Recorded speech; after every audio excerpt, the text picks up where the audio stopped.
नाजरीन, सगळ्यात पहिले कोकणी न्यूजवर आपल्या सगळ्याचा तहेदिशी इस्तकबाल आहे. आणि आज आपल्या सोबत हा खेडची नामचीन हस्ती जके माजी नगरसेवक आहात तौसिफ खोत. तौसिफ भाई, सगळ्यात पहिले कोकणी न्यूजवर तुमचा तहेदिशी इस्तकबाल आहे. शुक्रिया. आणि ह्या टायमाला तुम्ही खेड नगरपालिकेचा इलेक्शन फाईट करता. तर तुम्ही म्हणजे तुमचा जो लास्ट टर्म्स होतो त्या टर्म्सला म्हणजे तुम्ही मोठे कामं केली आणि ह्यो येणारो टर्म्स आहे त्यातला तुमचं विजन काय आहे?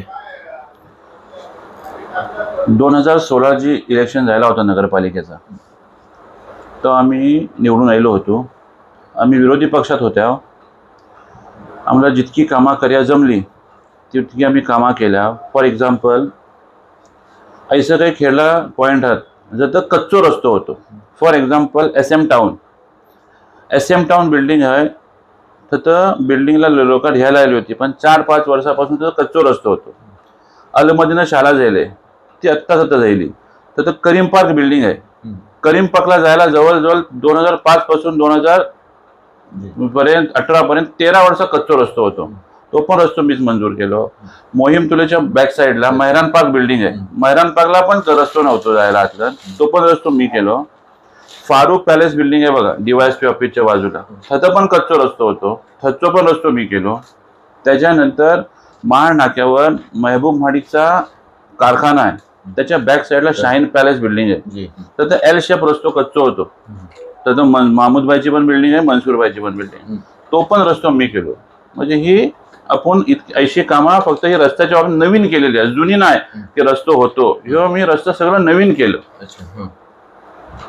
त्याच्यानंतर दुसऱ्या बऱ्याचशा गोष्टी झाला. कैसा होता आम्हाला 16 ते 19च्या एंडला कोविड आला, त्याच्यामुळे 2-3 वर्ष तिनात गेली. आणि 21 नंतर आता काय 4 वर्ष कोणाचीच नगरपालिकेत गव्हर्नमेंट नाही.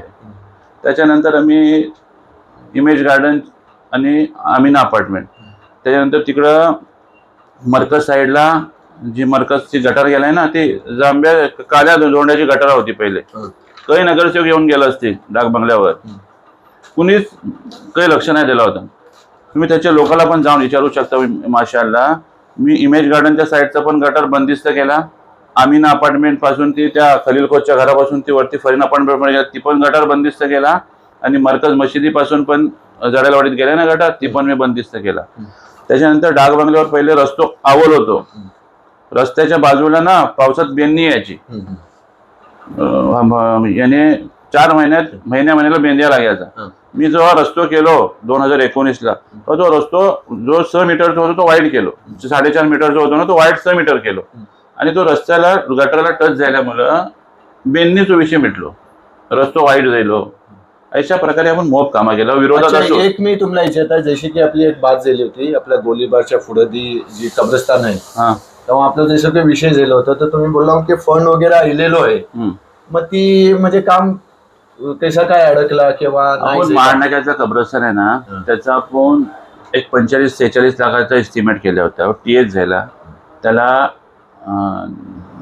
वैशिष्ट्यपूर्ण निधीमधून पैसे पण हे झालं होतं, पण काही टेक्निकली बाबी होत्या. आता कशी असतं, ती गव्हर्नमेंटची जागा नाही, दुसऱ्याची काही टेक्निकली बाबी असतात. तुम्ही आता हिनवर नाही सांगू शकत, काहीतरी टेक्निकली बाबीमुळे ती पुढे नाही गेला. पण इन्शाल्लाह ह्याच्या पुढे आपण ती पण करू. दुसरी बात तौसिफ भाई, आता बघा गावातनं म्हणजे बोलतात ना, गाव खाली होऊन लवंडच्या लवंड म्हणजे आपल्या सिटीतला येतात, आणि खास कर आपल्या ह्या डाक बंगल्या एरियातला आणि तुमच्या विभागातला. तर तुमचा फ्युचर प्लॅन काय असेल? आपल्या लोक जी डागबंगल्या शिक्षणासाठी येतात, तर आता कसं सिनियर कॉलेजची इतकी सोय नाही. म्हणजे प्रायमरी लेवलचं शिक्षण बेस आहे, HSC BCom पर्यंत बेस आहे, म्हणजे 12वी पर्यंत बेस आहे. पण यांना पुढच्या एज्युकेशनसाठी मुंबईशिवाय काही पर्याय नाही. आता तुम्ही एक मार्क करा, आता मी मतदार आम्ही बसताव ना, पहिले सिक्वेन्स कशी होती माहितीये, गावातनं पोरं हाते यायची शिक्षणासाठी आणि ती 15% शिकायची, सजीवन वगैरे आहे. पण आता कसं एज्युकेशनची लेवल वाढले, त्याच्यामुळे आता तुम्ही मार्क करा, मतदान यादीत तुम्ही बघलाव ना की 700 ते 200 नाव मुंबईला जी. त्याचं कारण काय झालं, पहिले कशी होती, लोक गावातनं खेळला यायचे शिक्षणासाठी, आता 10-20 झाली की ती लोक मुंबईला जातात. तर ह्या दृष्टिकोनातून आपण आता रामदासबाई आहात तर पण आपल्याला मदत करतील. आपण सगळं समाज एकत्र बैसायचा आणि कधीतरी सिनियर कॉलेज बेस झाला पाहिजे. आणि आपली जी लोक मुंबईला जातात त्यांना मुंबईला रेंट जास्ती जातं, सगळं कॉस्टिंग वाढतं.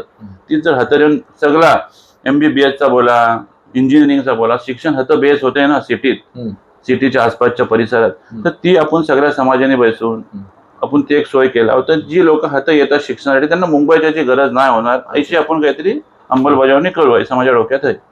अच्छा, एक विषय आता सध्या आपल्या समाजातला मोप चाललेलो आहे तो मुस्लिम कम्युनिटी हॉलच्या बद्दल. त्याच्याबद्दल तुमचा विजन काय, या तुमचा प्लॅन काय आहे? मुस्लिम कम्युनिटी हॉलचा विषय लास्ट टाइम पण रामदासबाईंनी घेतली होती, पण ती कैसा एक कशी तरी आपल्याला एक संस्था दाखवायला लागतं. तुम्हाला विषय माहिती असेल? जी, थोडंसं माहिती. तर आपली लोक बसली पण होती, पण त्या लोकांनी काहीतरी त्या नावावरनं काहीतरी प्रॉब्लेम झालो.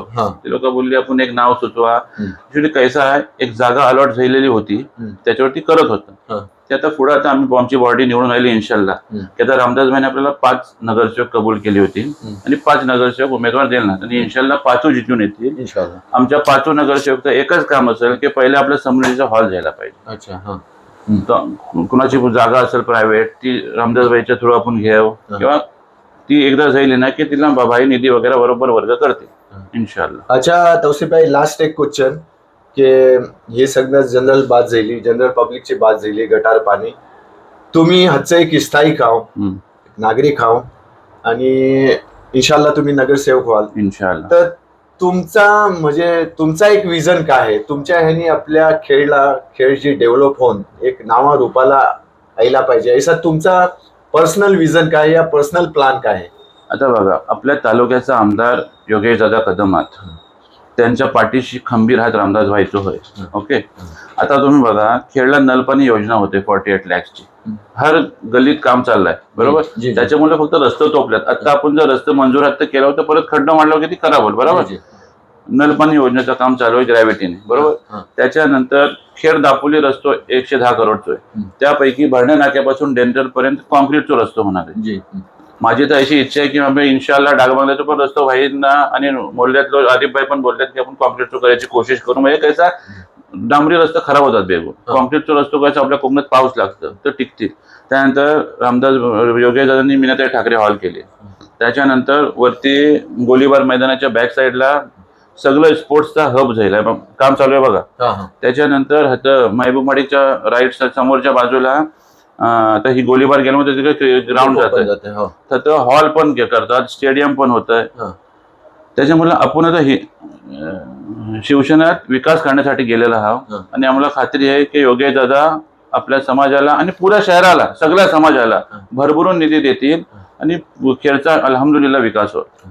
आणखी एक, जसे की आम्ही सगळ्या डिफरंट कॅन्डिडेट्सची आम्ही म्हणजे बाईट घेत आहोत आणि मी एक पत्रकार तर बाजूलाच, पण एक खेळचो नागरिक म्हणून एक आम जनताच्या एकंशी एक तुमचा मी अटेन्शन चाहत आहे की आपल्या खेळला जे पब्लिक टॉयलेट्स ज्या प्रमाणात पाहिजे त्या प्रमाणात नाही. जेंट्स जो असताना तर खतं पण समजा फारीक होतं, खास कर लेडीजला आपण बघायला गेलो तर आता खालती आपल्या 332 आहे, स्टँडवर आहे, तर कोण जाया मागत नाही. आणि दुसरी बात, जी चालयाला फुटपाथ पाहिजे. बाज अवकात काय होतात, आपल्या गावाची साधी सुधी माणसं जेव्हा रस्त्याने चालतात, 2 व्हीलरवाले येतात आणि असा हादीस घडतात. तर आम्ही आशा करत आहोत आणि तुमचा ही अटेन्शन तिथं चाहता हूं, का की ही काय तुमच्या फक्त क्षेत्राची बात नाही की सार्वजनिक खेळची बात आहे. तर आम्ही आशा करतो की तुम्ही पण इकडे लक्ष द्या. नक्की जरूर लक्ष देऊ. तौसिफभाई, कोकणी न्यूजशी बोलल्याबद्दल खूप शुक्रिया, जजाकल्ला खैर. आम्ही तुमच्या विनिंगसाठी शुभचिंतक आणि आमच्या कोकणी न्यूजच्या इकडची आणि कोकणी न्यूजच्या सगळ्या व्ह्युअरच्या इकडची तुम्हाला बेस्ट ऑफ लक. थँक्यू.